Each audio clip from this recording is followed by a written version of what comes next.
Last time on CISRA 1984. What's your name? I don't think we caught that before. My name is Grace. We could blame the accident on her. What you did back there was reckless. I just don't think this is the best idea, at least not with some sort of security with the box. The sooner we learn what these things are, the sooner you learn about your good dog. They go into a room and the door slams behind them just to see how Hodge would approach trying to get out. They hold out their other arm and they just crash through the door. Sometimes it's a lot about the intention of a person, right? And how they can handle learning that monsters exist. I think that the best scenario for you would just to try to forget and move on. Don't forget the truth. Embrace it.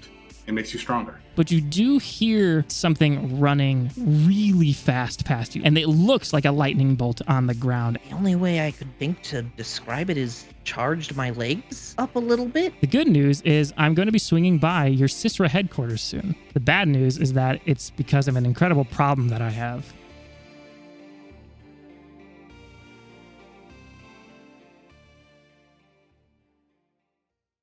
One thing I think we can try to have a moment with is with Jesse, because you leveled up in the last session, so we can have a little scene here where you are practicing your magic to try and learn a few new tricks. I think the way I tried to think of it and justify what Jesse would have thought of to sort of want this, one is that you realized your magic just wasn't very effective against something like the Hodag, like something that has a lot of thick armor to it, and you wanted to have something that could provide a bit more of an offense.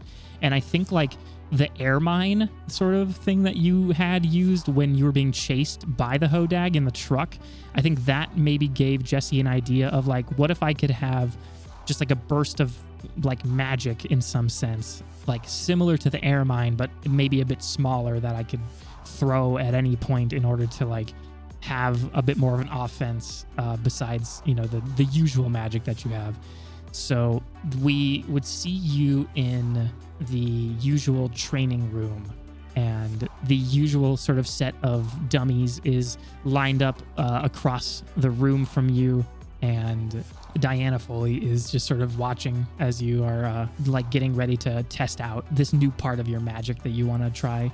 Maybe I'll have you do a roll of some, unless you have another way you want to go about this, but maybe we could sort of test this out by having you do a few kick some asses using your new magic. I'm cool with that. Get my dice out. Let's see how this goes with this first attempt at trying out your new magic here. Would you be trying to do force and wind, or would you be trying to do necromantic? I know there's nothing to drain from them, but I guess if I was to start trying to learn a new spell, I would start with force and wind instead of necromantic. Okay. Necromantic feels kind of like the next step. Okay, that's fair. Okay, so it's the attack spell roll. Yeah, which would be weird instead of tough. Plus weird, right? Yes. That is a 10. A 10 without a problem. Why don't you, what do you think this looks like? You with your magic sort of that you can blast out of your hands. Let's say there's 3 or 4 kind of dummies across the room from you. So how does this wind blast magic look for you when you go up and attack them? I think it kind of looks like an opaque ball. Like a Rasengan? A what? It's the only thing from Naruto I've ever learned about. There's a thing where he can make a ball of air in his hand. Sure, yeah. It's that. Sure, I guess. Yep, fucking weeb. weeb. You nailed it. It's that. Jesse uses shadow clone jutsu. Here, God. let me post a photo. Let me find a photo, and I'll post it in the table chat. Rasengan. A Rasengo? Rasungun. Yeah, sure. That's close enough. Yeah, it's like a ball of air. Yeah. And then you touch a thing, and then it just goes. Yeah, it goes like a balloon, and you release it. Okay, so you run up to the dummy in the middle, and you and I'm not gonna be able to stop thinking about it. You make this ball of air. Kamehameha. You form a ball of air in your hand, Well, And first then, you have to have the 20-minute flashback to that whole statue's backstory in life. Yeah, you need something that motivates you to make a ball of air in your hand. Mm-hmm. And then you go up and thrust your hand towards this dummy, and then when the right as the like sort of force ball makes contact, it maybe just like explodes outward and like throws the dummy all the way. You know, just for flavor of it, what's the bonus effect that you get with your kick some ass here? I guess the coolest would be force them where you want them and just like fucking blast them backwards, send them flying. Okay. Yeah, they like you watch the dummy get launched across the rest of the room, pressed up against the wall, all practically like leaving a dent where it had landed, which is like a bit surprising considering like the walls and like the floors are sort of kitted to be padded for such an occasion. It maybe even like surprised you how all of this just sort of went down.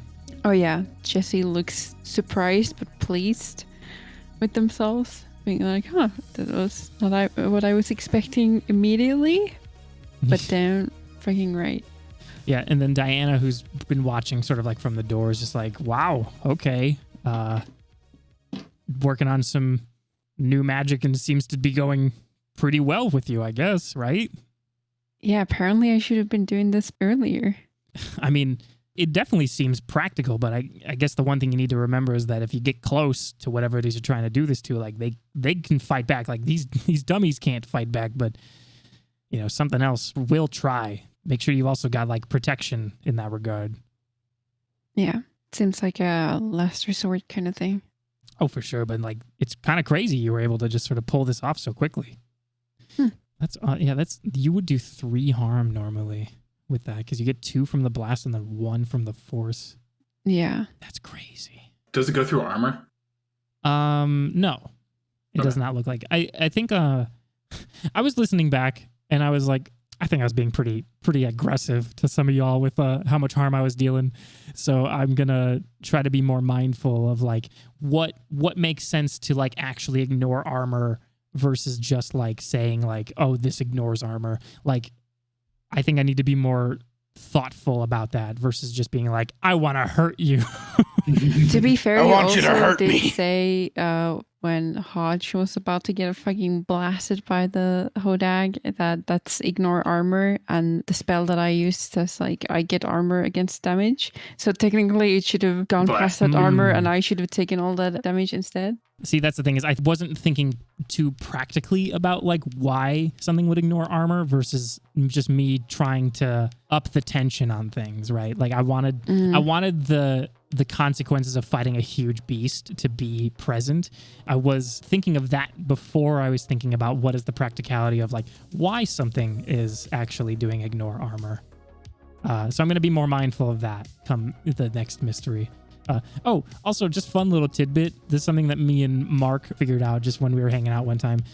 None of you are good at charm. you are all bad at charm. Yeah. Just by happenstance of like how you all made your characters separately from one another. You all have -1 charm. Good shit. So, I mean... The one time I try not to be the face character and I still end up becoming the face character just because everyone else is also really shitty at talking you to were all people. equally the face. I think I've sent you to talk to a number of people. Yeah. One time you got a gun pointed at you, the other time I pointed the gun at somebody else.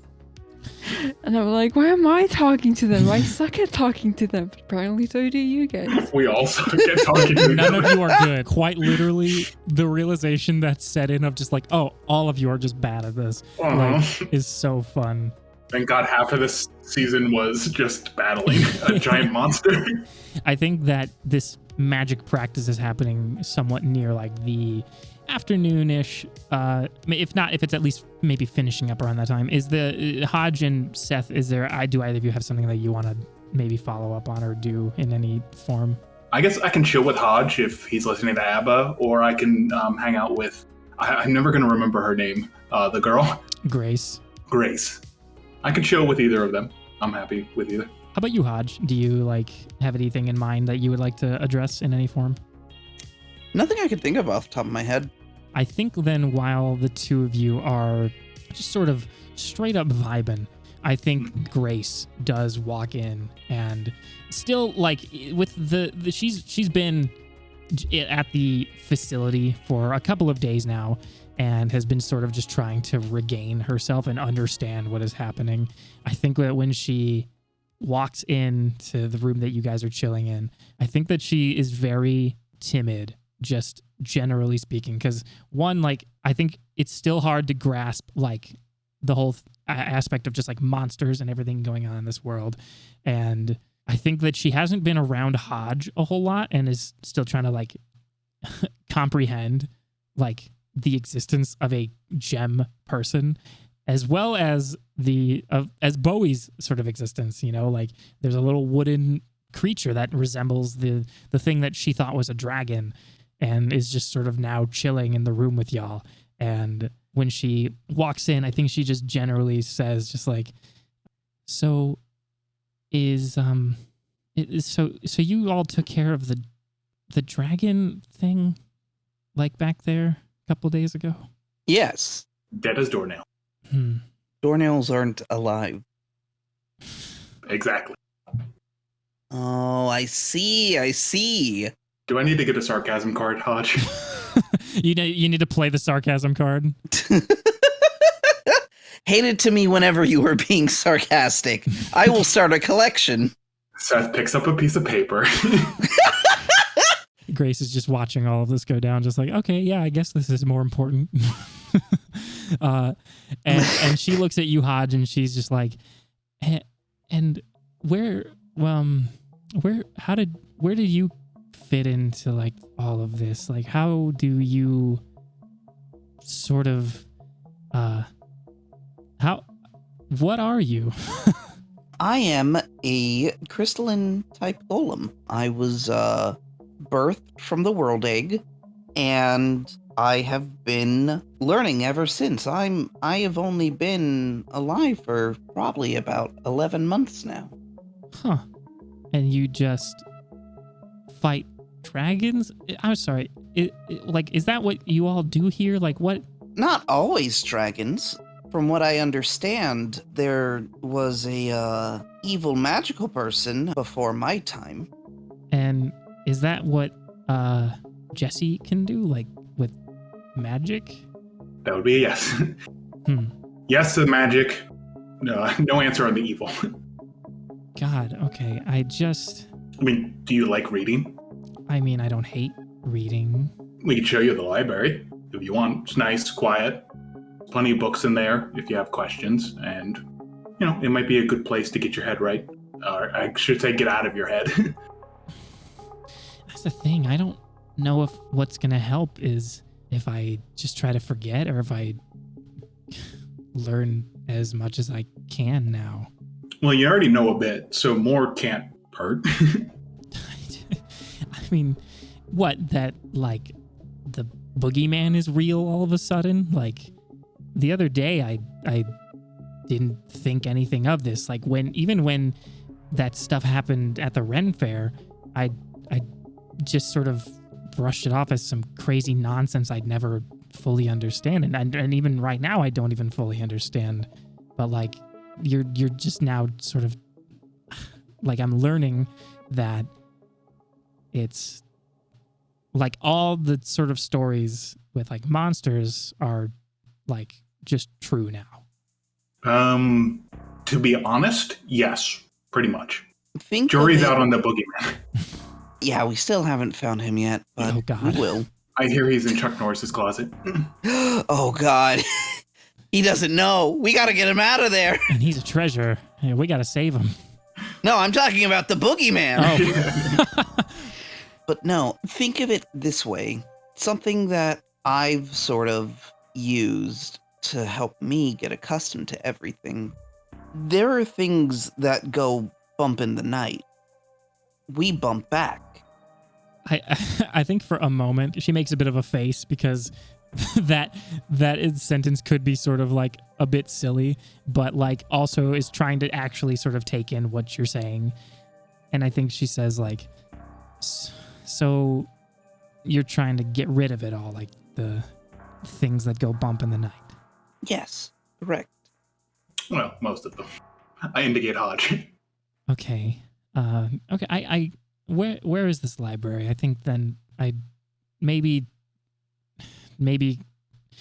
instead of reading fairy tales, maybe it'd be easier to read actual history or whatever on this whole thing. Maybe that will help me. That might not be a bad idea. The library is sort of, I don't want to necessarily say it's Jesse's, but it is sort of Jesse's primary place because like that's where they usually are, right? When they're not, when they're too busy, like, I guess like not socializing, they're studying, they're reading up on things and learning more things. Is Jesse comfortable with Seth bringing someone into the library and just saying like, here you go? Yeah, I think like they allow other people to use the library as a library, but at the same time, I think they're also just kind of like keeping an eye on people to make sure that they're handling the books right and not like eating food in the library or like touching the books with super greasy hands or whatever. There's a mandatory hand washing station outside the library. I was curious, actually. So I guess me and Hodge escort her to the library, and then while she's exploring the books, I can turn to him and ask a question. So you talked earlier about like destroying all the monsters. I joked that we're not going to destroy all of them. But what happens to you after all this is over? I'm not sure. My time at CISRA has really been my only purpose so far. Do you have any idea of what you want to do afterwards, or maybe beyond CISRA? No, I've never thought of it. You're never worried they might like turn on you, right?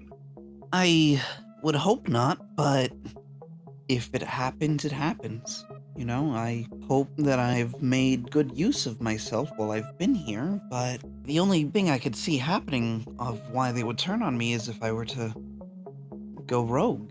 And I don't plan on doing that soon.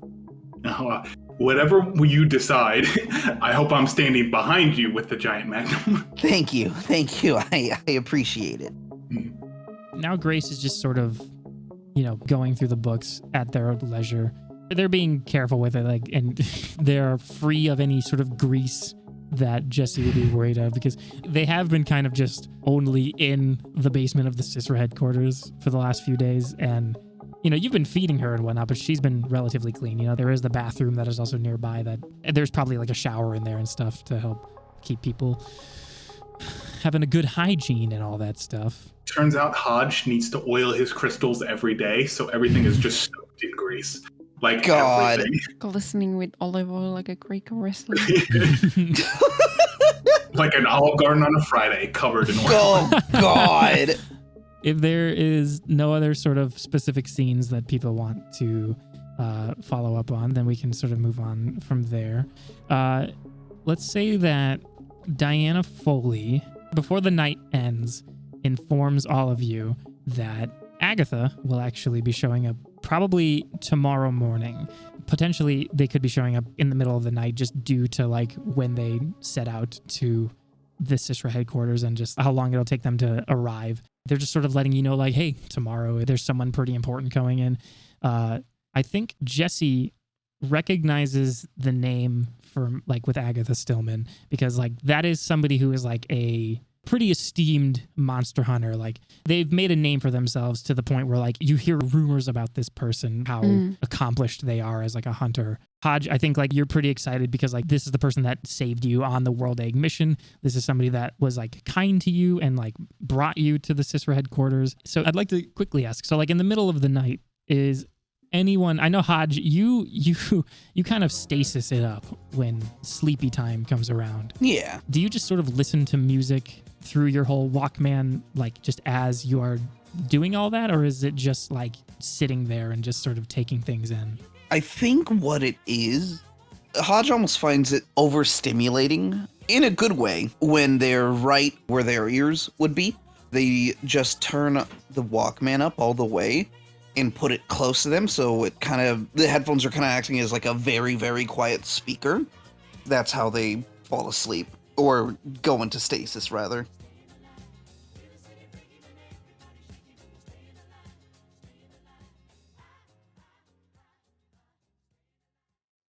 Hi, everyone. This is Shane from the future, and I'm just kind of butting in quickly to condense the sort of next 10 minutes of conversation that happens after this.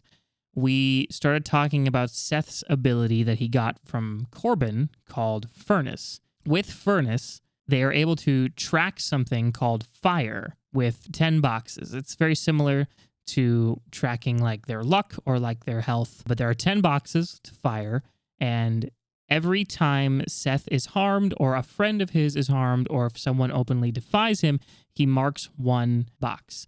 And this sort of builds up over time to Seth being calm to getting angrier as all of these things happen.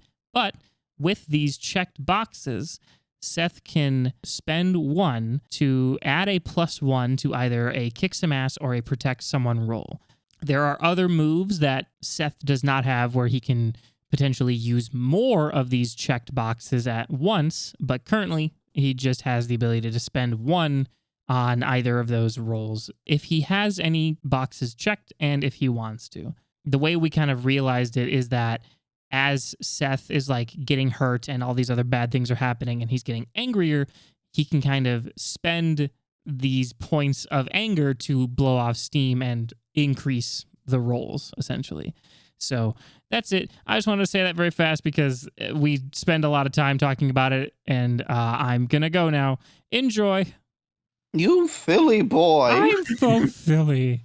I can't read. So silly. It's so quirky. I'm Oh so my quirky. God. I'm a little chaotic. I'm a little Just quirky. a little Oh, chaos. Mercury's in retrograde. You must be chaotic. I am. Oh my so- God, I'm- Mercury's in Gatorade. I was going to make the Gatorade joke. Damn it. God. You lose an experience point. Okay. Let's move on. Hodge cassette player breaks. he dies. Yeah. The Could Dog, you just wake up and they've been cleaved in half by something. They explode. No. My boy. my boy. Jesse has a weird portable wood grinder for some reason, and he just falls right in. There's Lex had some fun. Oh, that's right. So if none of you are doing anything in the middle of the night and we can push forward a little bit, we see the camera is looking now at Diana Foley, who is just sort of just reading. They're in the upper floor of the CISRA building. It's maybe like 1 or 2 in the morning, and they're waiting for Agatha to show up because they figured it'd be pretty early based on like the time that they were explaining when they talked to them. And she sees a set of headlights near the front of the CISRA headquarters, peering through the like huge window panes that are near like the front door. And when she sees that, she stands up and starts heading towards the front entrance. And while she is doing that, she sees another set of headlights, which sort of throws her off a little bit because there shouldn't be 2 cars. And when she reaches to open up the door, before she can actually reach the handle, the door is kicked into her hand and she is stunned for a moment. And before she can reach for her weapon to maybe like defend herself from whoever's doing this, she is then struck in the head and falls to the ground.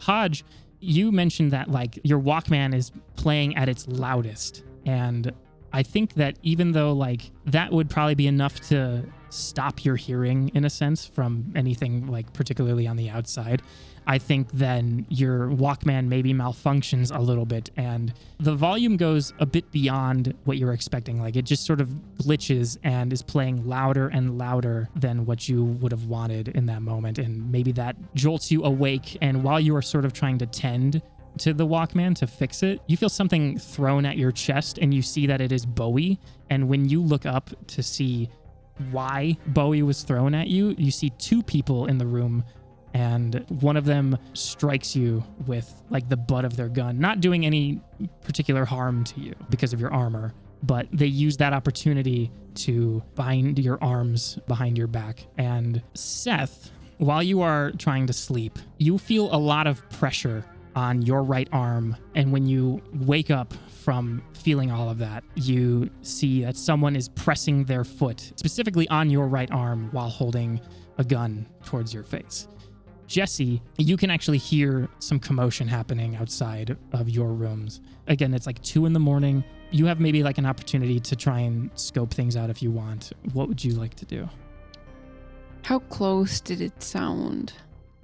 I think Hodge's particular situation would be one that you would have heard, because I think they kicked open his door and like you could hear the rustling and the commotion that happened from Bowie being thrown, and you hear like a few extra footsteps outside, and through like the bottom of the door you can see like some lights that have been like flashing around.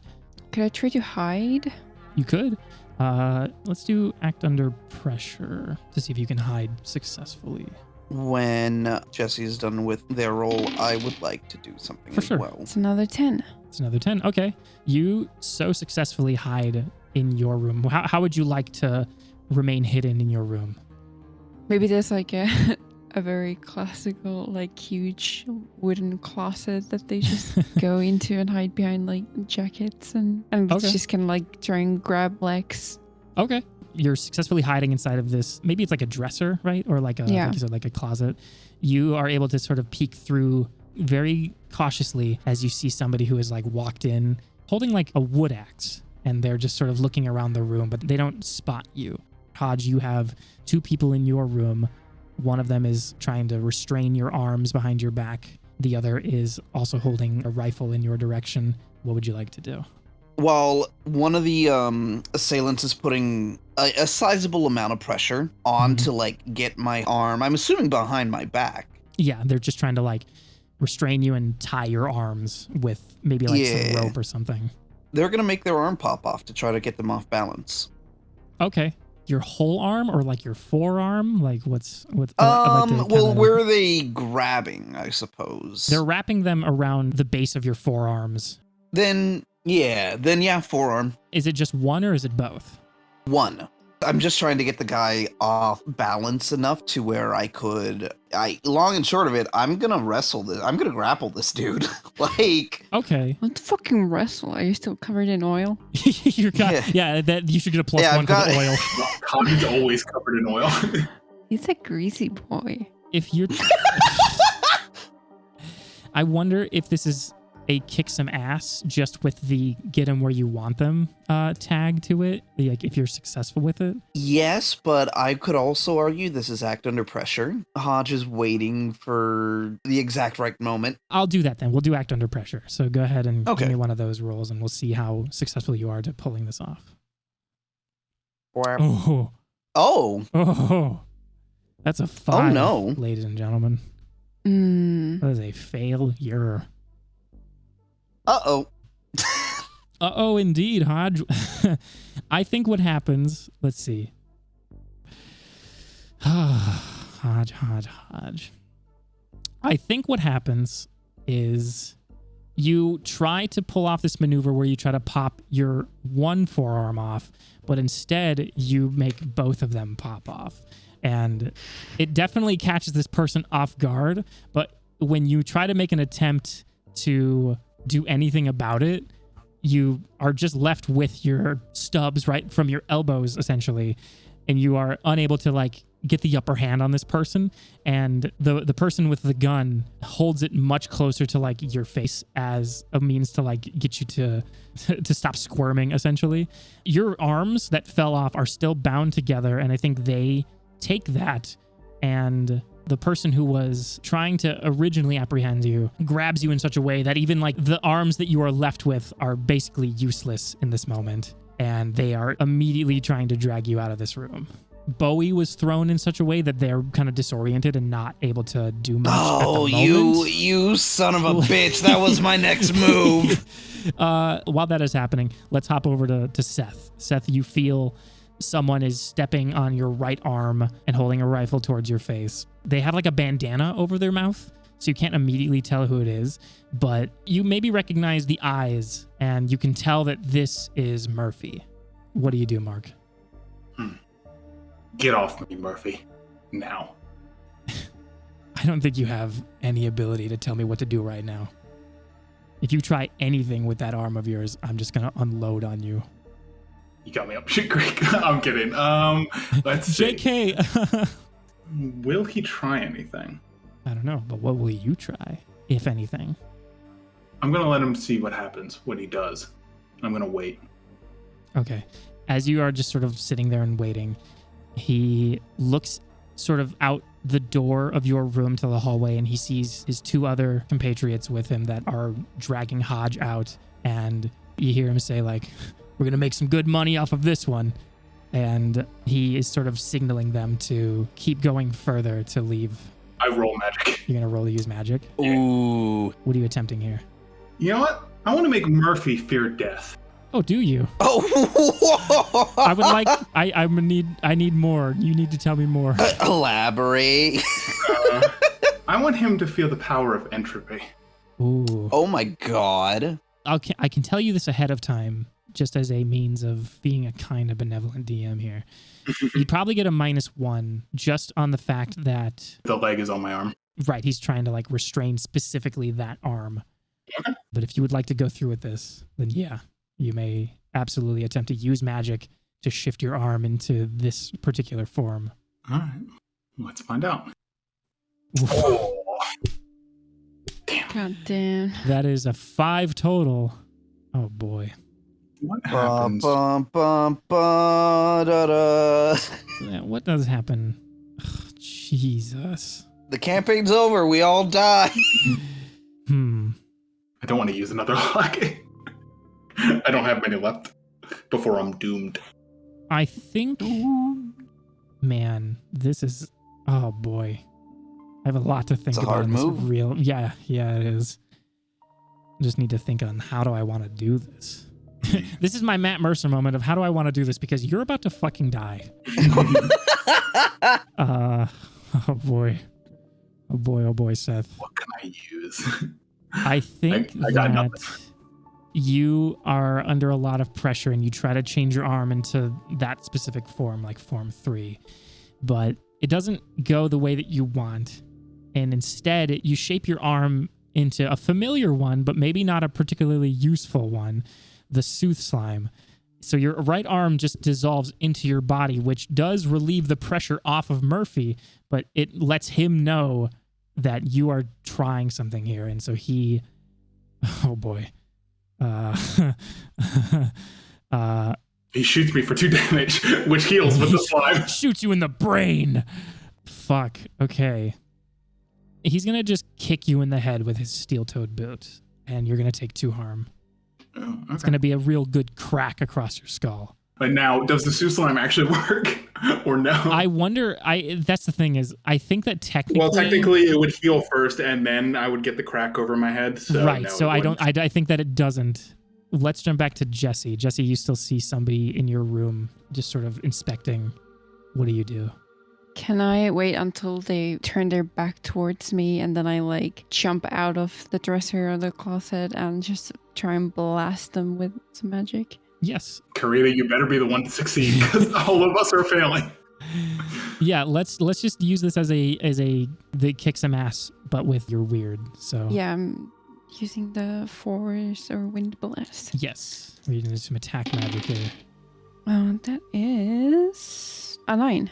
A 9. That's a mixed success. Okay, so you and the assailant deal harm to each other, but you deal 3 harm just normally because your blast is 2 and then your force is +1 to that. You're trying to sort of get the better of them by waiting until they're looking away, and when you hop out, you make just enough noise where they're turning around and they swing their axe towards you, but it doesn't connect. Like, it doesn't like chop you. It maybe like grazes you and deals only 1 harm before they can follow up to do anything else. You form this magic in your hand that is building up a lot of force, and when you push it towards them, it does something very similar to what happened with the dummy. Like, they get thrown back, actually thrown out of your room, like through the door, and they hit up against the wall that is sort of near Seth's room as well. They definitely take like 3 harm here, which like brings them to their knees essentially, like after they hit up against the wall. And when that happens, Murphy gets his rifle at the ready and starts walking towards the doorway to try and see what just happened. Where is Grace staying exactly? Grace, I think, was in her own room separate from the 3 of you. I think Jessie would think about Grace and how she doesn't really have any way to defend herself. That she would want to like start running towards where Grace is staying to try and protect her. Okay. To try and like maybe gamify this in a simpler way, when you leave your room and if you go down to the right, like down the hall, that will take you towards Grace's room. But when you look to the left, like up the hall, you can see Hodge is being like dragged away by the other assailants. Okay, I guess they would try and like cause as much noise to try and like catch other people's attention. I like this idea, but I feel like there needs to be a role here. I almost want to make it manipulate someone, because then you're trying to sort of convince them to try and like, focus on you instead. Unfortunately, charm not great. Well, it's almost like we talked about this. Well, if you fail, all the attention is brought on you anyway. Okay, we'll see what happens. What is my charm? It was -1. Mm-hmm. Ooh, that's a 6. Oof. Oof. Ooh. Well, if you want, you can mark an experience. Oh, boy. With that, the two people that are sort of helping to carry Hodge out, they pay you no mind. Murphy quickly tries to help up the person that you launched up against the wall and bring them back to their footing. The person that you threw with your force magic is back on their feet, trying to already apprehend you again before you can try to make a move, but we'll quickly jump back to Seth. Seth, you feel slightly dazed from taking a steel-toed kick to the head. Murphy has sort of left you alone for a little bit, but is still within like a very close range to cause action on you if provoked, and your arm is going to be a bit unable to be used properly, especially since it is also just a sooth slime, so there's no arm there really at all. What do you do? I could really use some backup. If only there was a box filled with something that could be backup. I mean, you kept the box in your room, didn't you? I did indeed. So I'd like to call in some backup. You're going to call in some backup. The floor is made of metal, is it not? Oh my god. Oh my god. Are you fucking with me right now? Yeah, I mean, it is, but like, okay. All right, everybody. So Seth is about to take a fucking spike, a bugle, if you will. More than one, I would like. More than you only got one arm. I can do as many as I can. First, we'll start with one, and then we'll see what the others do as they're getting born. Whoa. All right, fuck it. Whatever. Yeah, act under pressure for me. All right. Oh, God. I hope I have cool. A mixed success. I'll take it. A 9. Okay. Worst outcome, hard choice, or price to pay. Your hard choice is you get one of these bugles in your hands, and Murphy notices that immediately. You could either stab it into the ground like you want, and when you do that, you'll most likely get hurt from Murphy, just because you've sort of left yourself open, right? You have no other arm to defend yourself with. You're about to use your only other arm to stab this thing into the ground. Or you could try to attack Murphy with it.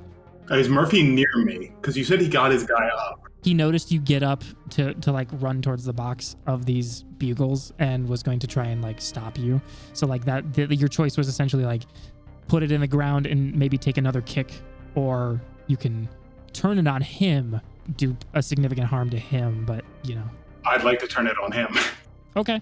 I think that's good enough. Like, you don't need to roll a kick some ass for that. I think that the hard choice sort of plays itself out here.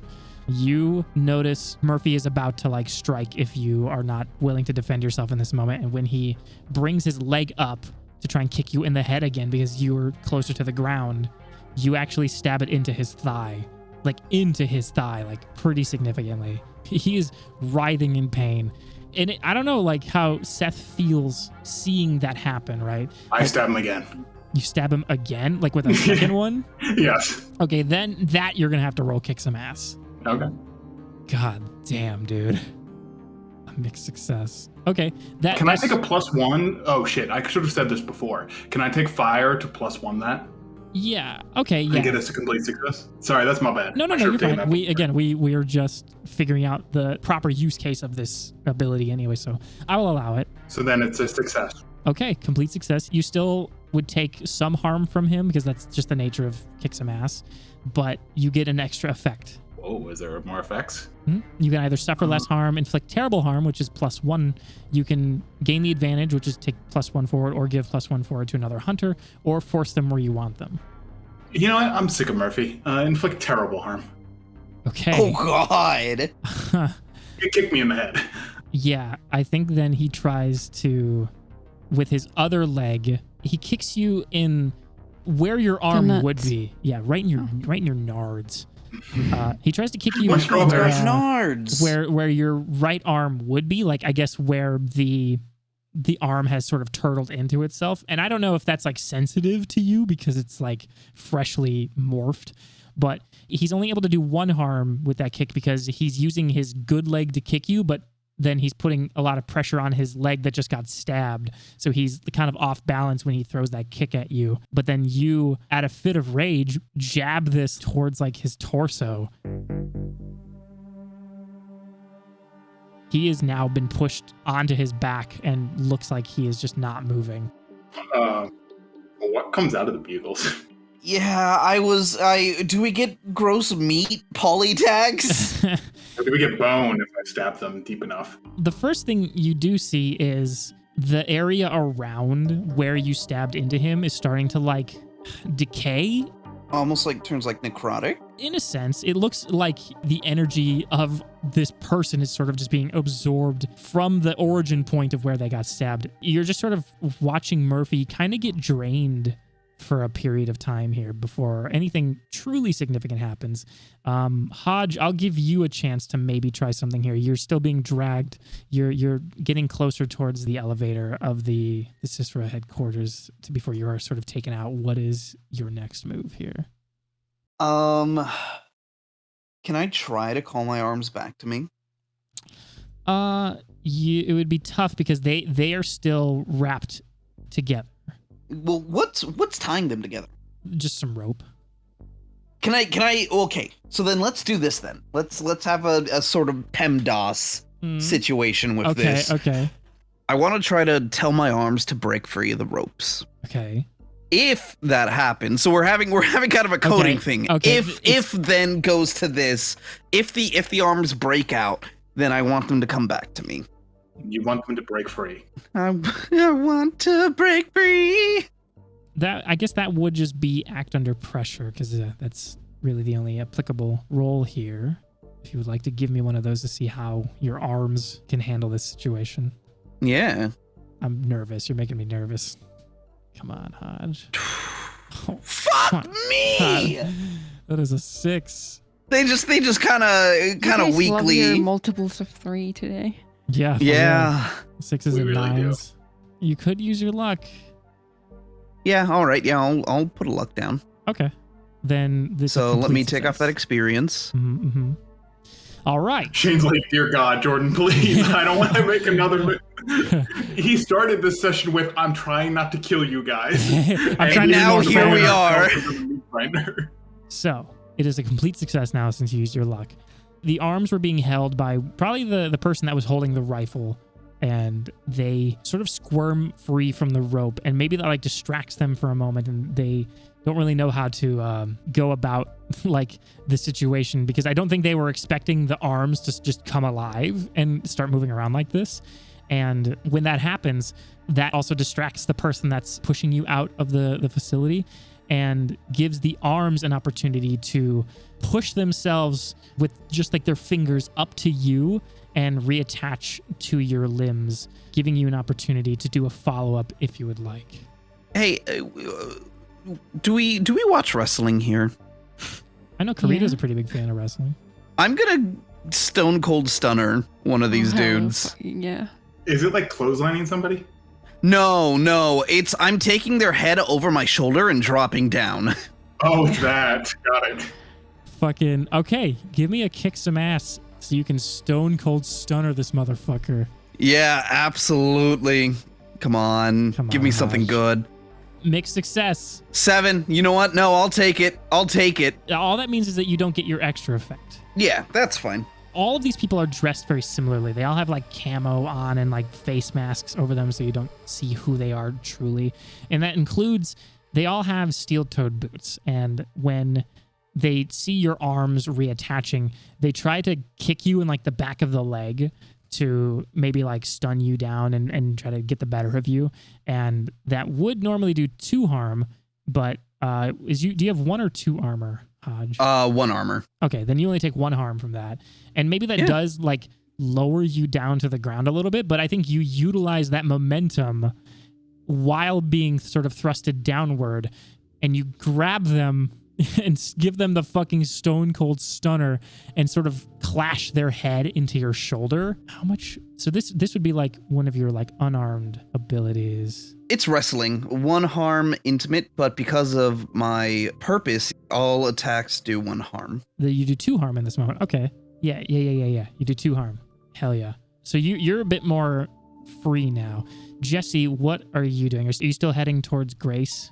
So you said the guy I blasted is trying to catch me? Yeah, he was helped up by Murphy and is trying to apprehend you again. I think Jesse would still try and get to Grace. I don't want to make you act under pressure to like run away here. Or, well, maybe. Because I think like part of the hard move that happened was this person may have like another chance at like apprehending you. So yeah, I think give me an act under pressure to see if you can sort of dodge this person's attempts at stopping you. Okay.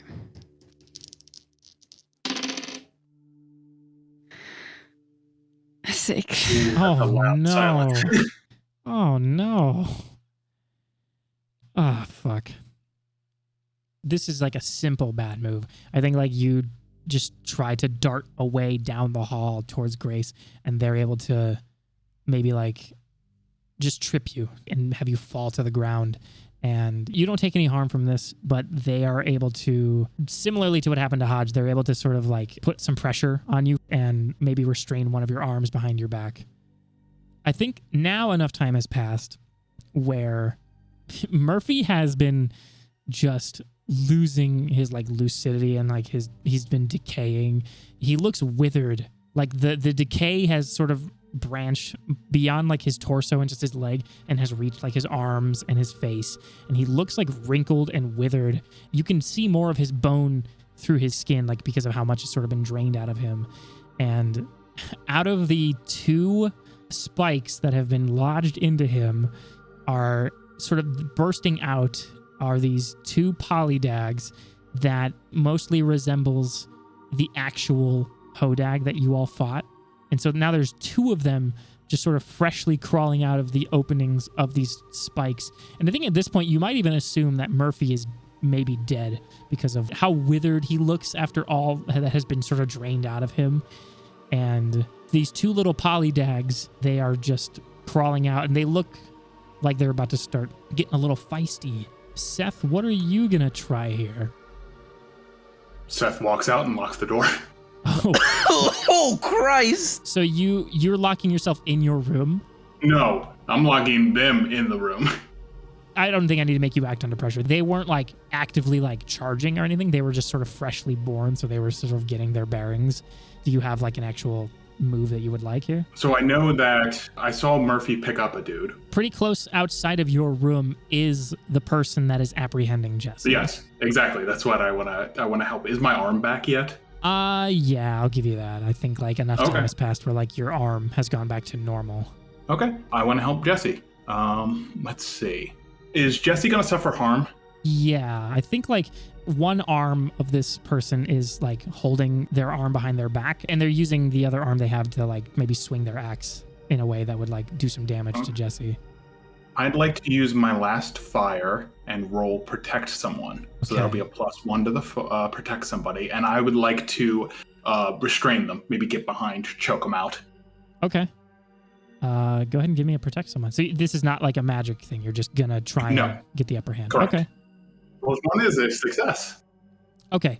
As they bring their axe up to then swing down onto Jesse, you hold the axe arm back, and then your other arm is wrapped around this person's neck to then like get him in like a bit of a chokehold. And when that happens, they try to bring their other arm up to try and like pry you off, which then, Jesse, you have been freed from this person's restraint, and Seth is then sort of pulling this person back to get them completely off of you, allowing you the ability to get up if you would like to.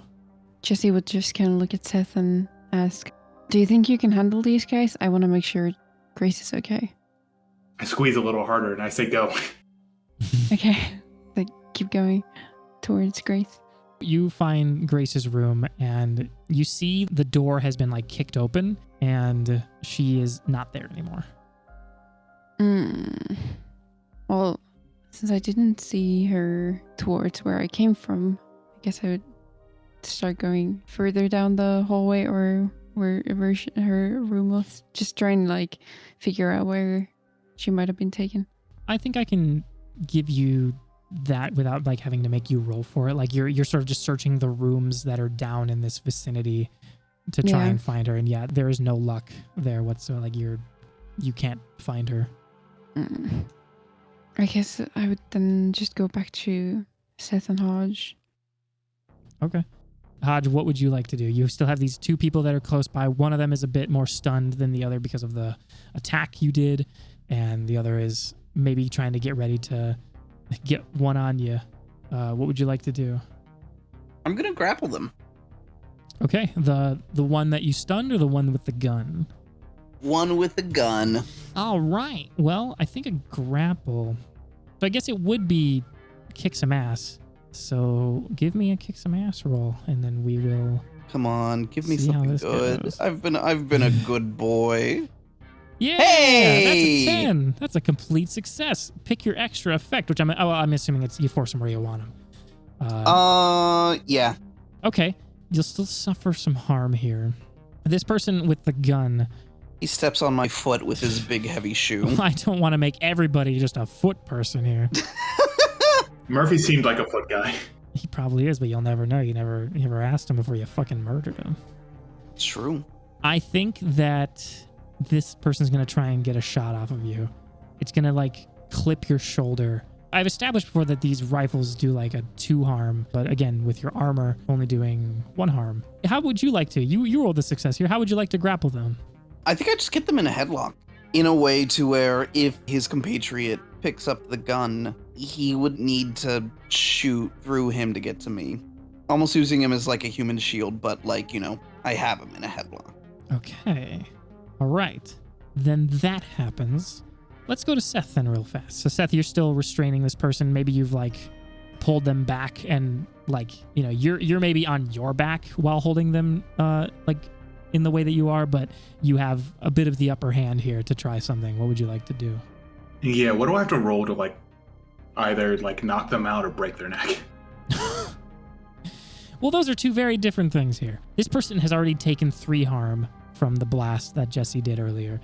Mm-hmm. I think that we can narratively say that if you're trying to just knock them out, then doing enough sort of unarmed damage can sort of help you achieve that. Or if you want to fucking kill them, if you roll out enough, kick some ass and then add your harm to it and stuff like that. What would you like to do here? Why don't you tell me? What specifically would you like to do here? I've killed Murphy, so I've gotten out of me, so I'll just knock him out. We could use some good information out of them, too. Okay, give me a kick some ass then.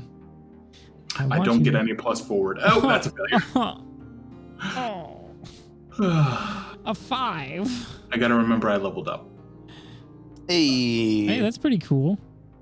This person, they have the axe. I think they're going to throw their head towards you and crack you on the nose and deal 1 harm. And I'm unstable. They're going to sort of cause you to loosen your grip on them. You're going to be stuck on the ground for a moment here. I think that they are going to then run in Hodge's direction while you're still on the ground, Seth. So Jesse, after you have done the exploration of trying to find Grace, that is what you witness after coming out of the rest of the rooms. You see the person that Seth was dealing with is now running in Hodge's direction, and Hodge has someone who has a gun in a bit of a headlock. What would you like to try here? You're a bit of a distance away, but yeah. Can I try to throw my knife at him? Oh, yes. Absolutely. Is that just to kick some ass? Yes. Yes, it would be. Any harm being dealt to another person would deal with kick some ass. That is 11. Oh, fuck. What is your extra effect? I'll even give this to you. You're far enough away that because you're throwing it, there's not a lot of ways that harm could be dealt to you in this situation. So that I think is sort of like a bonus that you get for performing this like successfully and the way that you are going about it narratively. So you pick your effect knowing that you are not also going to be harmed in retaliation. Maybe give Hodge a +1.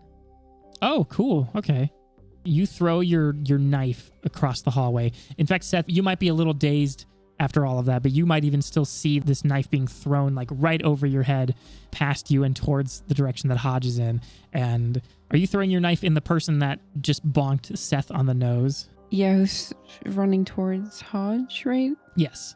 I think I want to try and like aim it at their leg to try and like trip him.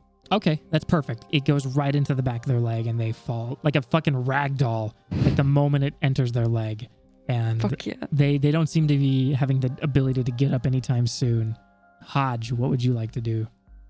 I still have the person in front of me who I didn't knock out, or is that the one who has a knife in their leg? So yeah, the scene is, if we go from like one side of the hallway to the other, there's Jesse, and then a bit further up is Seth on the ground.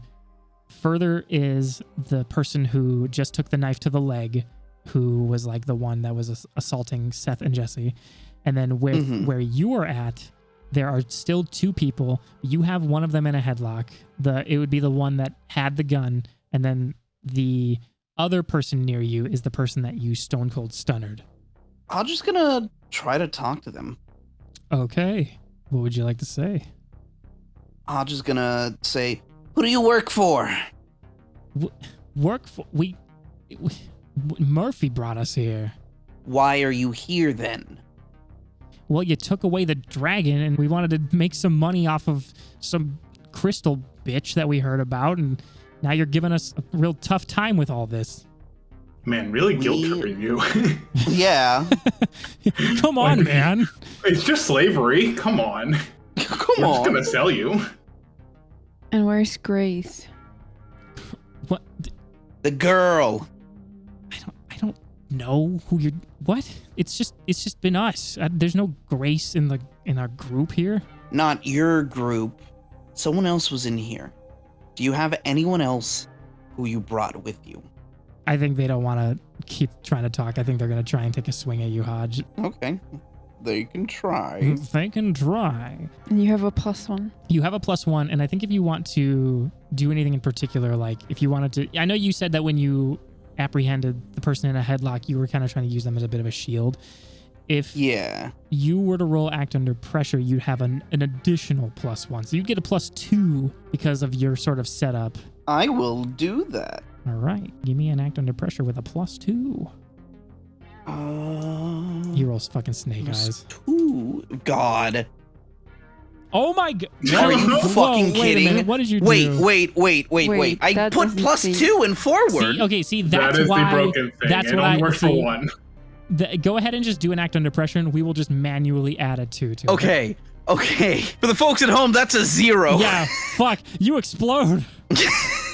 Also, I'm pretty sure that means I did roll snake eyes. No, you rolled... I don't know what you rolled. I think you rolled... I think it's a 1 + 4. And then a +2 + +2. Yeah, I don't know. Okay, so you got a complete success. 10. You got a yes. 10. Okay. Then, yeah, when this person, they get tired of trying to answer shit that they don't want to, and then they take a swing at you, and you twist and turn yourself so that the person that you have in a headlock is in the pathway of this person's punch, and you just hear like them give off the just like, ooh, as they get punched in the gut by their friend here. And I guess it gives you an opportunity to do something else if you would like. Yeah, I'm gonna throw this other dude at them to like sort of get them both on the ground. Okay, I think that because you rolled successfully and all that, I think that you can do that for free. Okay. No additional roll here. Yeah, after the person you're holding takes the punch, you then throw them, and they both sort of land on the ground. They're not as damaged as the guy who took the knife in the leg, but you have thrown them successfully so that they have landed on the ground. Hodge is gonna say, I want you both to get out of here and to never come back. Now that is a roll. That is a manipulate something. That is, yeah. Okay. I think you're trying to intimidate them to try and get them to like leave. Is this including the guy who I threw a knife at? Because I want that knife back. He's unconscious. Oh, okay. Or if he's anything, he's like dazed. So like he's not standing up anytime soon. Boop. Boop boop. That's a 6. Holy moly. Would someone like to help out? Please. Can I do like some kind of like magic effects to try and look very intimidating? You may, and I will allow you, because it is magic, I'll allow you to roll plus weird to okay, to help out? To help out, yeah. Because help out is what? Is that sharp or? It is cool. It's cool. But I'll allow you to use your weird here, because you're so that's specifically using your +2. magic to try and like help out in this situation. Oh hell yeah. That's 13. Oh fuck. Oh my god. All right. What does this look like in your eyes then? Maybe like my eyes start glowing and like I have like my hands out with cool like magic effects on the palms, and maybe my hair is like moving in the wind a little bit. Okay.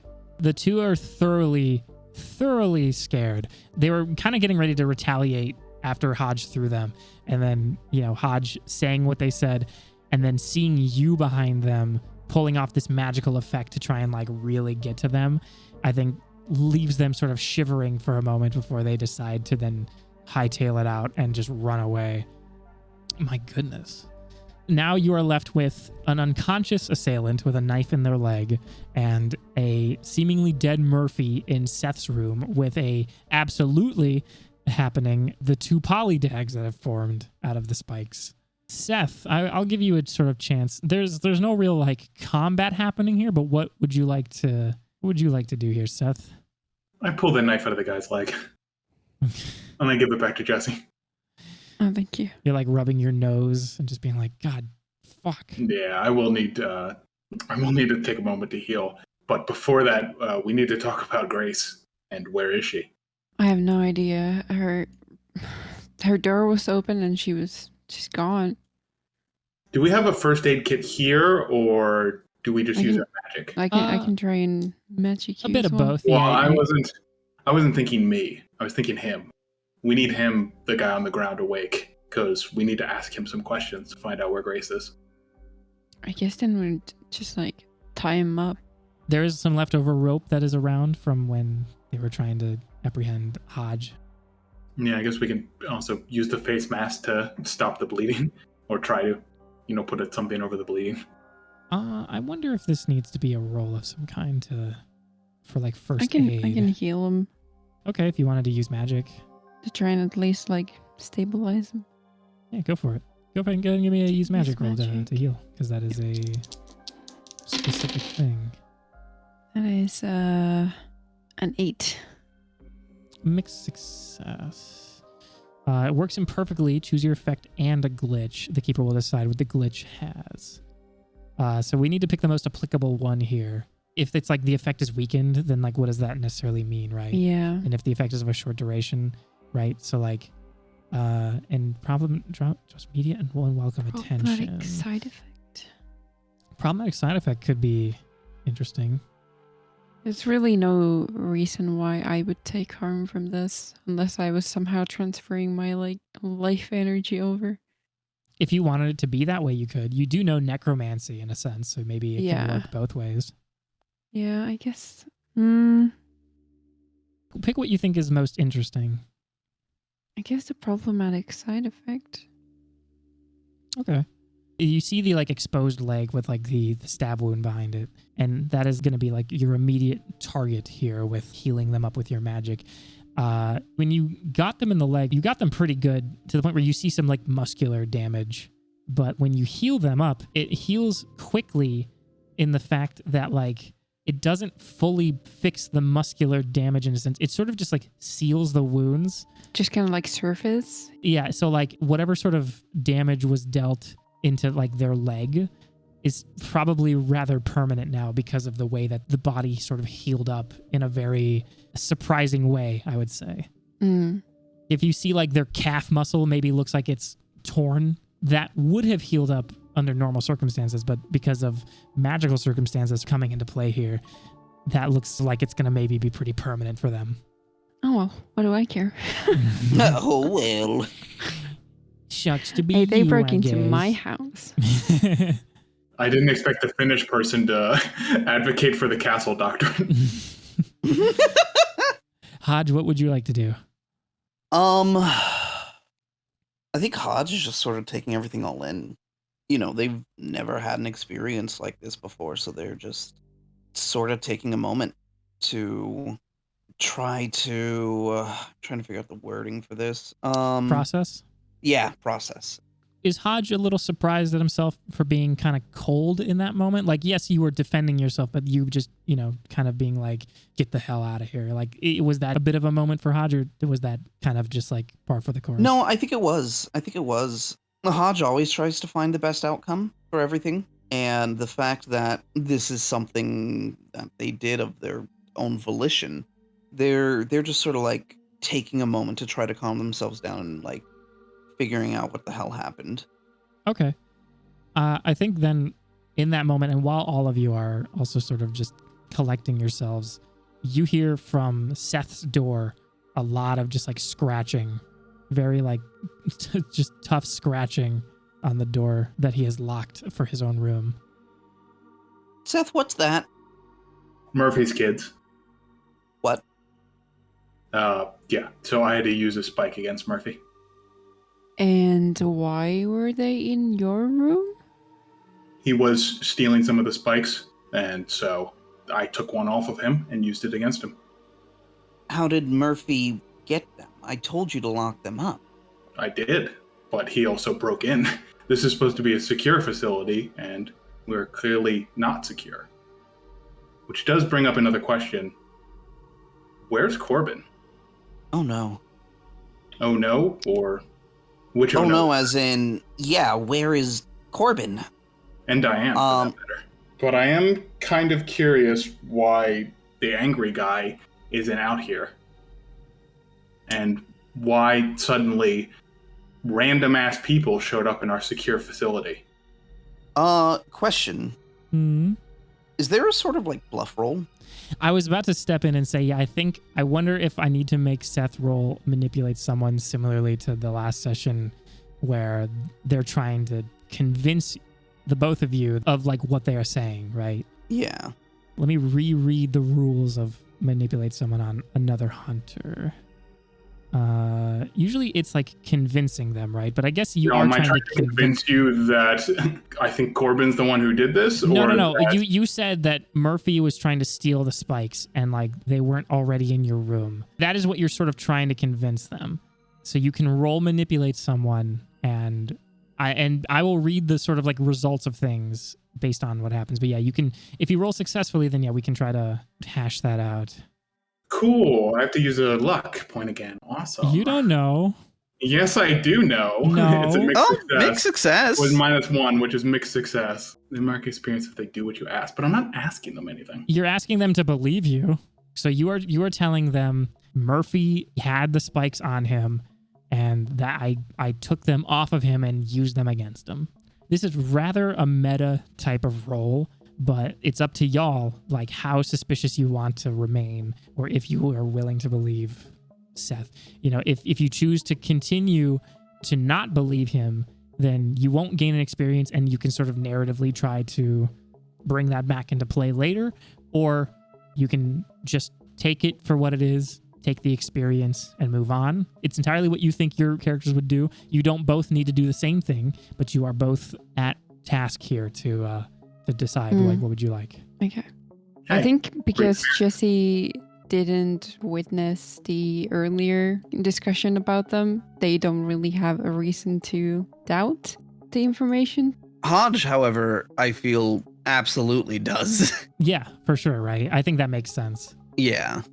I think Hodge just says, we need to get this box somewhere more secure, somewhere where nobody can get into, behind a keypad door. I don't know if we have that here, but obviously Can we just destroy them? Oh, I mean, why are we still keeping them around? Seth wants to send them up to our main base to get some more sort of intel on them. No, we can send one. we can destroy all the other ones. I'm fine with that if Seth is. I mean, But hey, once again, you're the one still- who owns Bowie, so are you like okay with just killing them? Oh, you motherfucker. Oh. No, I'm not trying to manipulate. I'm literally trying to No. I know. Isn't that kind of like we had this monster discussion. Technically, they're just babies. They haven't done anything else except kill Without the a bad guy. mother. I mean, doesn't Bowie have Hodge now? Yeah, but we can't take care of all of them. I mean, hey, look, we have a few born from Murphy, and if you want to destroy the others, we can, but it is just kind of like, yeah, I get they're monsters, but they're also just like innocent creatures that are kind of just used and abused. So I don't know, how do you feel about this, what with your attachment to Bowie? I don't think we should destroy them, but at least try to get them to a safer place where they can't be born. These two, I'm not sure what to do with these two. I don't want to kill them, but we also can't just keep every monster we come across. And we definitely can't just let them loose out into the wild. This world isn't really Agreed. for them. We can't just let them loose and cause havoc, which is... It's not just about causing havoc. I don't think this environment is really suitable for them either. Like, they don't have their kind out in the world. They would have to get by all by themselves. Look, that's why I locked the door. I wanted to deal with it later. Right now, I say they're locked in. Maybe we put something in front of the door so they don't break out, just in case they scratch through it. And then we go find Diane and Corbin wherever they are, because we're suspiciously lacking a number of people in our secret base. fair. Not to mention the guys are still out there. I guess Seth is going to drag a desk out and put it in front of his room. You're going to just sort of bar off the door and keep them in there until you have a solution to this situation. Yeah. We have more pressing issues currently. I like how you were like, I need backup. And then they got summoned in, and then you were like, fuck that. Well, then the backup turned against me, so... They didn't do anything. They were getting feisty. You said they were getting feisty. I know what. That was so broad. That meant nothing. Uh-huh. I know what feisty means. What would you expect? What, you just stabbed a guy and then what, you're these things masters now? Like, No, I didn't expect that. I expected them to kill him, and which they did. So that's what I got what I wanted, and then I just left. So wait, in your mind, you were hoping to summon a Hodag, a Polydag out of Murphy and have that kill Murphy? No, I was hoping to summon them out of the ground and kill Murphy and his men and release them. That was my original idea, was to at least release them into it. We did figure out what happens to a spike if you stick it in somebody, which I was kind of curious about. You leveled up, Seth, right? Did anyone else level up? I did not, actually. Karita, make sure to take your experience for I did. my complete truth. I mean, she gets an experience because she believes my truth, of course. Hodge continues to fight me. That's okay. They have reasonable suspicion on you. Reasonable, articulative, That's called circumstantial evidence. It is not admissible in court. Dateline's still around in 1984, if I remember. If not, let's invent it and then bring it around. Reinvent it. Do you want to quickly pick a level up? I know, like, situationally, maybe you feel like that's not applicable, but if you still want to, like, figure something out, I have to go into another person's playbook to take the move I want, so I'm just gonna worry about that later. Which one is it? I could probably. This is gonna suck. Oh, you're gonna take This Is Gonna Suck, really? Interesting. Isn't that what I have? Wait. Yeah. So let me. Rude. Stealing my Well, you're bisexual. You steal everything, so I just, back for the heads. Big talk coming from the bowling ball guy. Damn. Mr. Clean Guy, excuse me, my empire runs deep. Okay.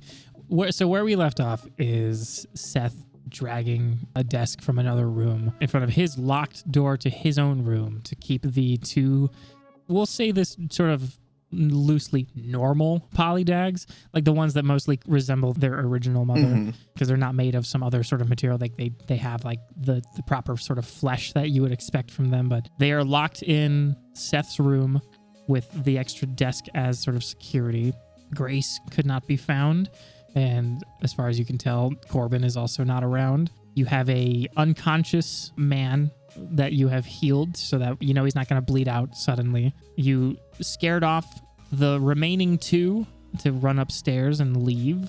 Everybody sort of feels how they do about each other given the things that were said and potentially tried to be manipulated on. But who has I hate you guys.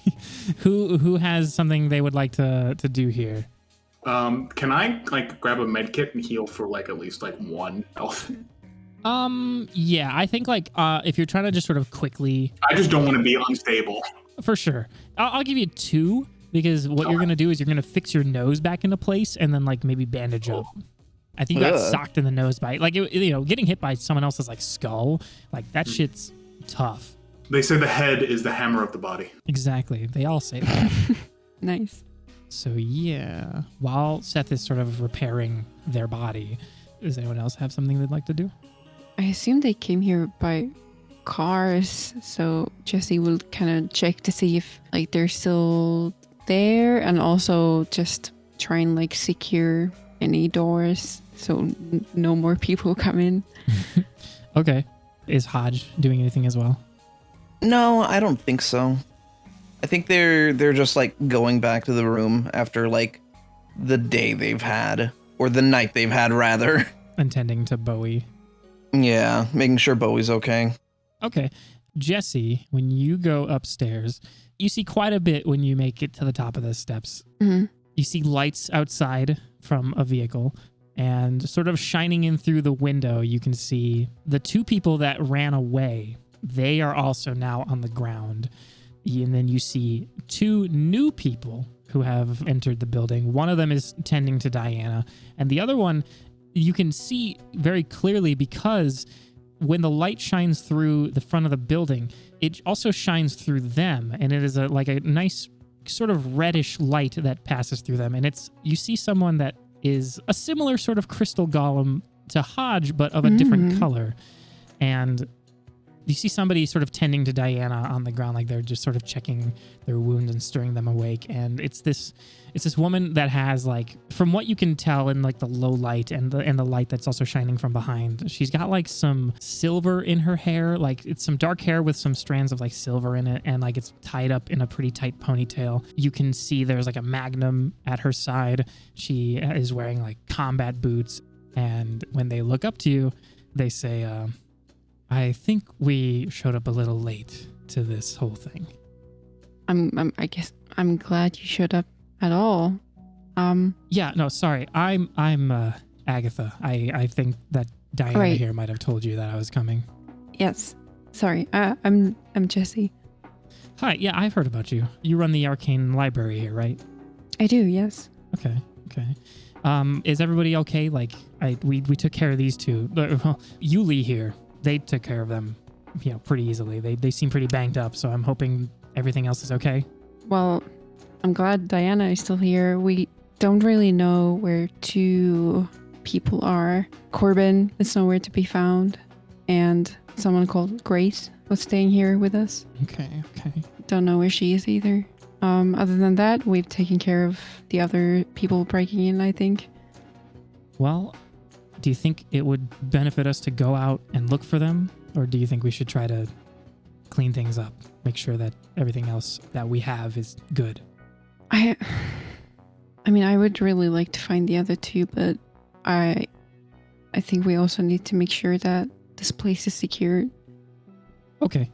Yuli, why don't you bar up the doors and keep watch up here? And then you see the this crystal golem just sort of nod their head, and they do very similar to what Seth was doing with like moving the desks around. They start moving furniture and pushing them in front of the doors, and after some time they just start keeping watch of what is sort of outside and trying to maintain the perimeter in a sense. When you get a closer look at the two people that were apprehended by Yuli, you see there's some burn marks, just small, like round burn marks, like across their body, just enough to sort of like knock them out. Also, just so everyone knows, Yuli is spelled E-U-L-Y. Oh, okay. Yuli. Yuli. That's when you do things like they do in the European Union. No, that's July in Europe. Yuli. You lie. You lie. You lie like Papa. Excuse me, here it's Heinaku. I think God bless you. maybe Jesse would know this, but maybe not. But I can also just sort of say this sort of out of character. So Yuli is more red than someone like Hodge. Like Hodge is like quartz. This is Like a fire crystal. well, fire so quartz. the crystal that they are sort of based on is called a eudiolite, which is sort of why the name sort of makes is like that's sort of where the name comes from.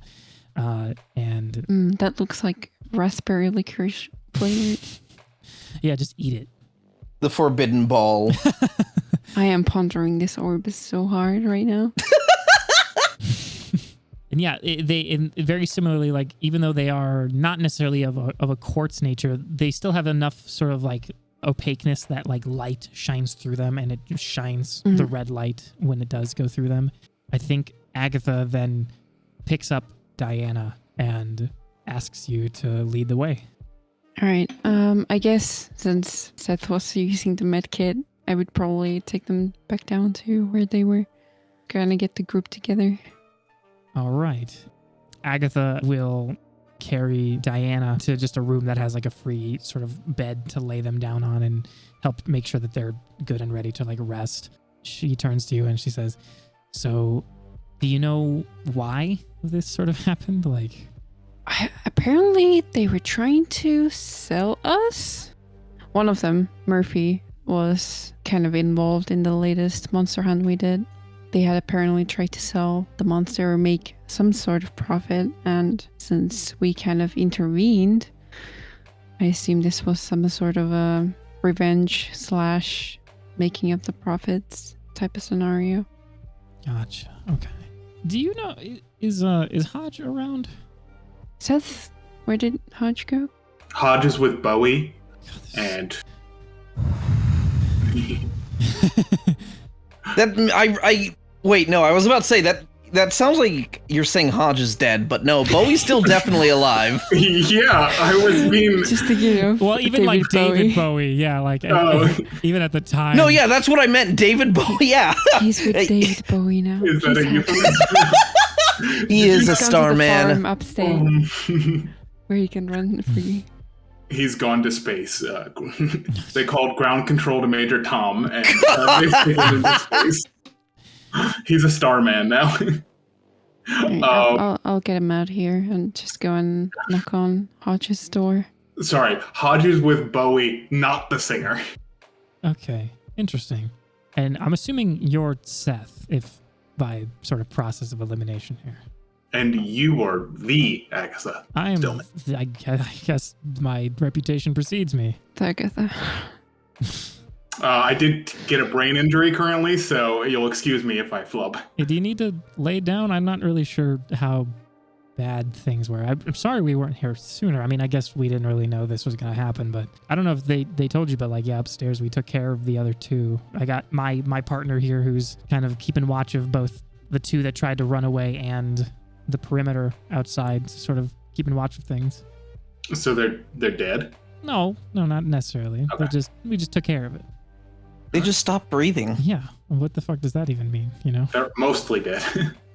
When Jesse, you go to get Hodge, yeah, I think Hodge is just sort of, would sulking be the right word? I don't want to speak for you. Yeah, but like, sulking. Yeah, and like maybe you're petting Bowie and just sort of tending to them as well because they got kind of thrown around in the fracas. Hodge, we got company if you'd like to come out and say hi. The way you said that, it makes it sound like there's more bad people here. Are there more bad people here? No, they're here to help. Huh. Okay. Yeah. Just give me a moment. I'll be right out. All right. Hodge is gonna Hodge is gonna. He just coughs up a small little gem. Like a Yeah. fucking cat with a hairball. But no, Hodge is gonna just, make sure Bowie's doing okay, and then I think from there, yeah, they're gonna head outside. Okay. Yeah, Bowie seems fine now. Like, obviously they were pretty, stunned from earlier after being thrown into you, but they seem to be taking things in and recovering at their leisure. So, yeah, you make your way out and find the room that everyone else has been meeting up in, and you see Agatha, and Agatha sees you, and she's like, Hodge, oh my god, how the hell are you? Agatha, hello. Hodge is gonna go in for a hug. I've been better when people aren't attacking me and my About- friends. Like 30 minutes ago. Yeah, no, I really hope that everything's okay. Like, are you hurt? Everyone is tended to, I believe. Yeah, it was just one of the people from the last job we did. I guess they wanted to sell us, Right, me yeah. specifically. I can understand maybe them trying to take Hodge away and make some sort of money off of that. If this person was trying to use the last monster you fought for money-making reasons, then Hodge makes sense because it seems like they want to, I don't know, lean into the supernatural of things. But, I mean, Seth, do you have something like that? Like, what can you do? A little, but I don't know if they were trying to sell Jesse and I. We kind of had a run-in with them before, and things didn't go well for them or for us. Mm-hmm. And so I think they might have been out for revenge and profit. Hmm. And where is was Murphy one of the two that were upstairs, or where is he? Murphy's dead. No, Murphy's dead. Okay. And I think during after you say Murphy's dead, the scratching from the door continues, and you see her lean over and try to peek out to the hallway towards where that desk is in front of your room, Seth, and is just like, do we have anything else to take care of? yeah, we're not entirely sure what to do with that scenario over there. Uh-huh. And what would this be? How to explain this? Meat The mo- dogs? I'm sorry? Meat dogs? Is that what you said? Yeah. Aren't dogs already made of meat? What? It's a byproduct of the last monster we fought. It has a very unique way of multiplying. Wait, I thought you took care of the monster and Yes, we did. To a point. But it's the spikes that it had have a way of Multiplying on Murphy.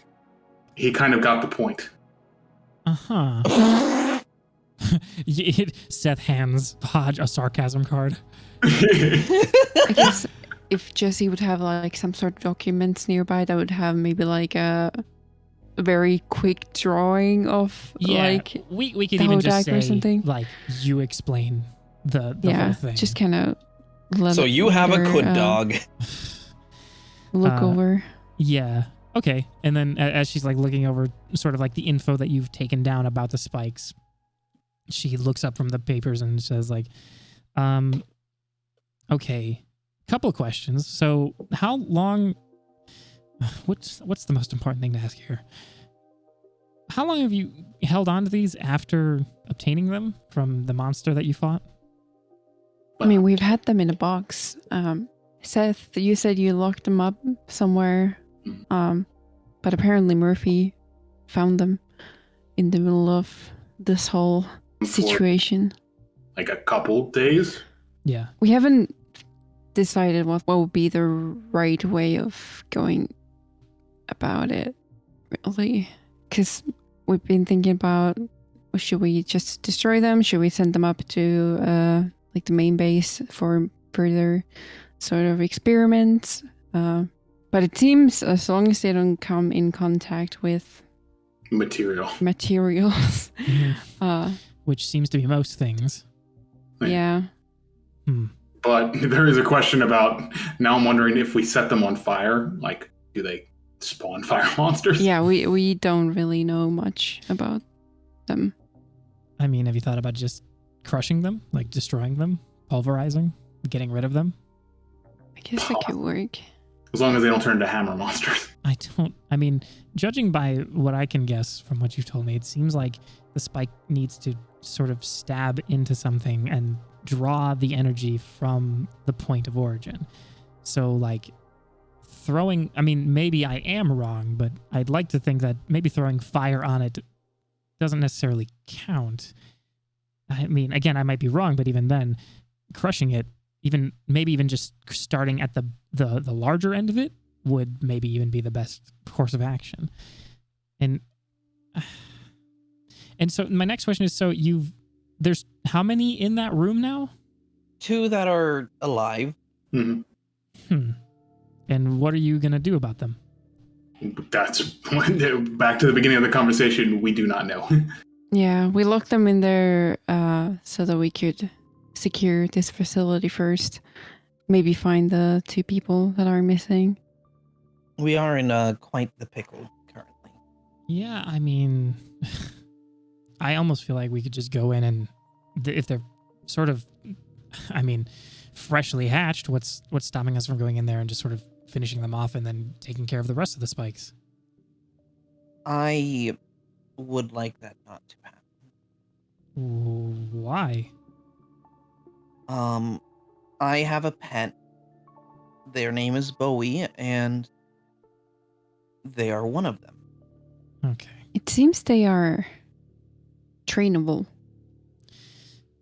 And so we're going to have an army of these things? Is that the end goal here? No, it's just...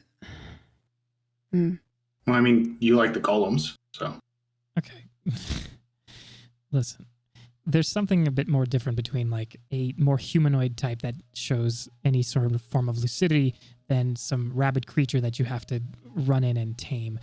That being said, yeah, like some of the golems may not be perfect and they may not be as friendly as like Hodge and my partner upstairs, but that's leaps and bounds between something that could be classified as just an animal and a dangerous one at that. We don't want to hatch the other horns. We're just thinking about if this is something we want to learn more about, if this is something we should somehow try and get to a bigger CISRA facility that would be more equipped in doing tests, find out more about what these exactly are.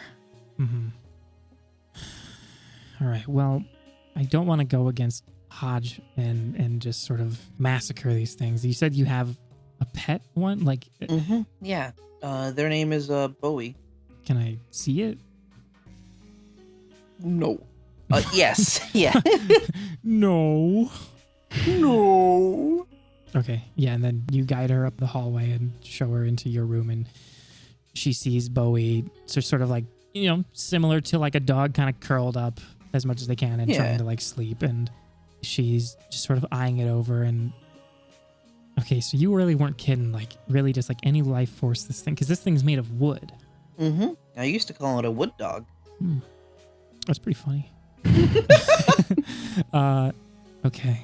I'm sorry if my sort of jump to wanting to kill the other ones was a bit much, but I mean, I understand where you're coming. Right, we're dealing with a lot of unknown here, and if we can kind of control things and sort of stop them before they get out of hand.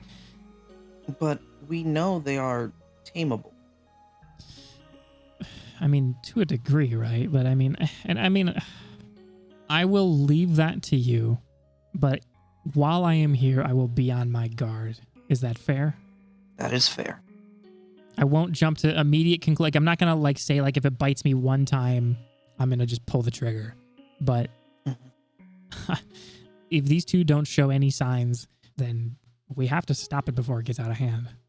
Ooh, Agatha, there is something else I could use your opinion on. What was that? Hodge discovered something else.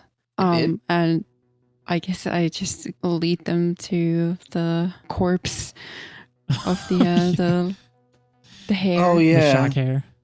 The shock hair. When she sees it, she just goes, son of a bitch. All right. It seems intentional. Well, here's the problem. This is why I'm here.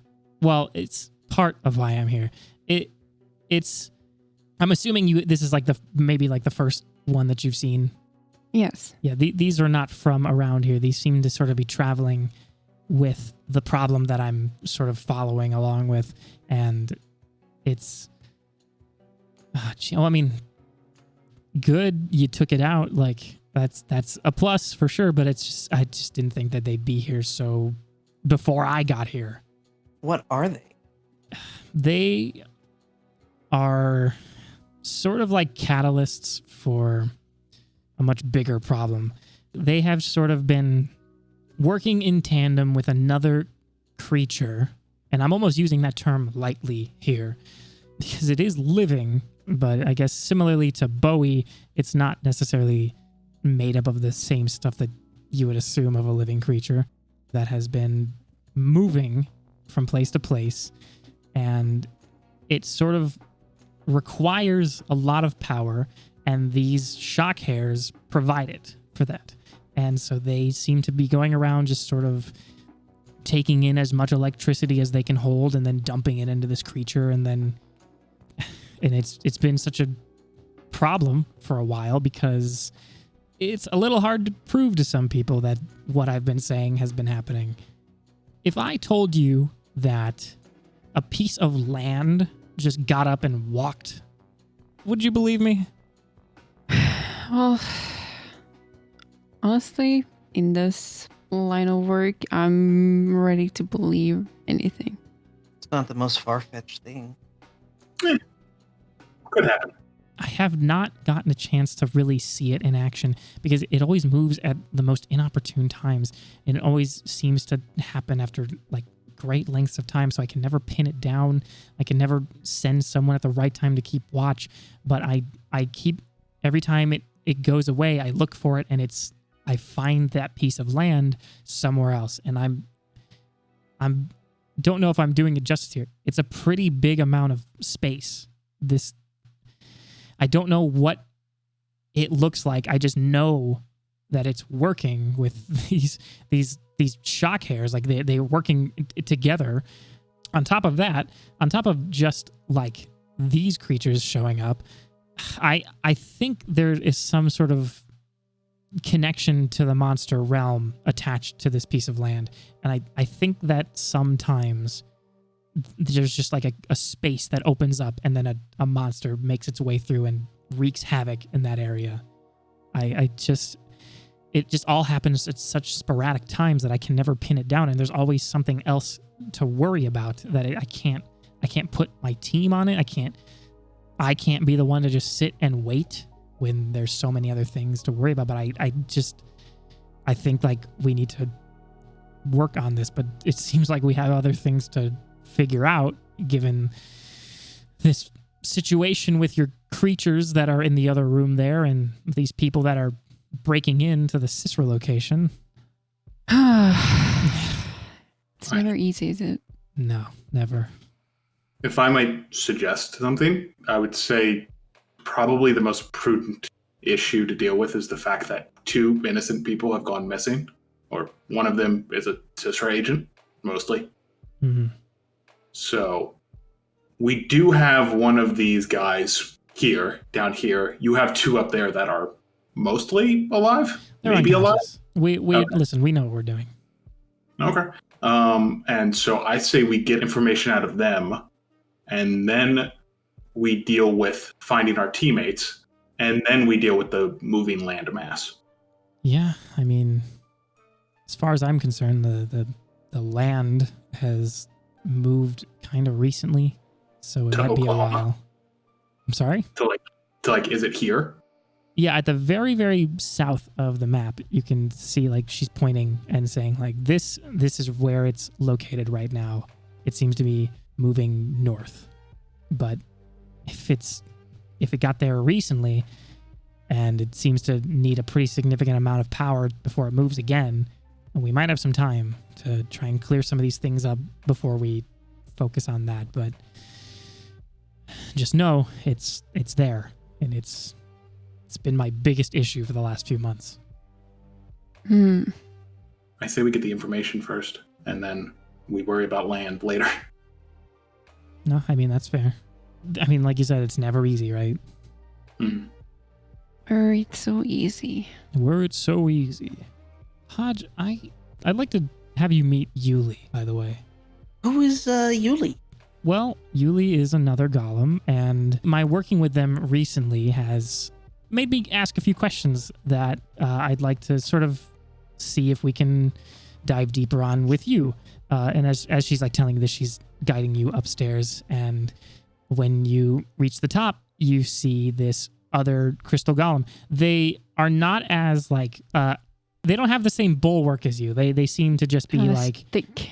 More slender. more slender. They seem to have a bit There's more two like C's, not four. agility to them, and they are of a more reddish hue than your quartz. And when Agatha brings you up and shows you and like gestures, they also point down at the two unconscious bodies and say, so Yuli has the ability to imbue their attacks, their punches and their kicks with fire. And I think that has a lot to do with the sort of color of their gem. And this begs the question, because it seems that most crystal golems have some kind of magical capabilities. Do you think you have any of that? Maybe not specifically fire, given the fact that I think that is sort of tied to the color of your gem, but do you think you have you like witnessed anything or experienced anything that might lend you to believe that there's some sort of capability there? I don't think I've ever tried, to be quite honest. My sort of, for lack of a better word, girth. I'd rather you use a better word. Yeah, my size. There you go. My size. And, you know, the handgun that you gave me, it's kind of all I've needed. So. How has it been treating you, by the way? I can make some modifications to it if you want. Oh, please, if you could, that'd be great. Yeah, it's inside my room. I can get it to you later. But yeah, I don't think I've tried because I haven't needed to. I wouldn't even know what to begin trying with. You know, they're more of a fiery red. I'm more of a smoky black. What would my powers even be? I mean, Itchiness. Itchiness. I don't know. I mean, there's not been like a moment where like you were just doing something and then suddenly you tapped into a magical thing. Like I mean, we can do some sort of testing when things calm down, but like there's just been nothing. No, there's been nothing. It's just been me, you know? I don't know. Like I said, I haven't needed anything else, really. No, that's fair. I mean, you're extremely capable at fighting, and I, you know, like you said, I gave you that gun to help out with all of that. So, you know, it's all understandable. We'll just see what we can find out. Yeah, boring. Hey, man, it's okay that you got nothing interesting going on. Yeah, no, I haven't really needed anything else, and it's, you know, like, don't get me wrong, it would be nice to have something else to protect my friends, but the most that, you know, I could do that is just me is I can take off my limbs when need be. Well, I think most crystal golems can do that. And then when she says that, you see Yuli pull off one of their arms and then wave at you with it. Show off. No, Mother of God. You ain't special, kid. You ain't special, kid. But yeah, okay, sure. I mean, We'll figure this out. Like, if you haven't discovered anything, even like accidentally, like it's totally fine. Like we'll see what we can tap into. But we're gonna help try to clean things up and question these guys and see what their motives are and what the fuck is going on and where your friends went. And we got a lot to unpack here, it seems. Agreed. A lot to unpack, so I'm throwing the whole suitcase away.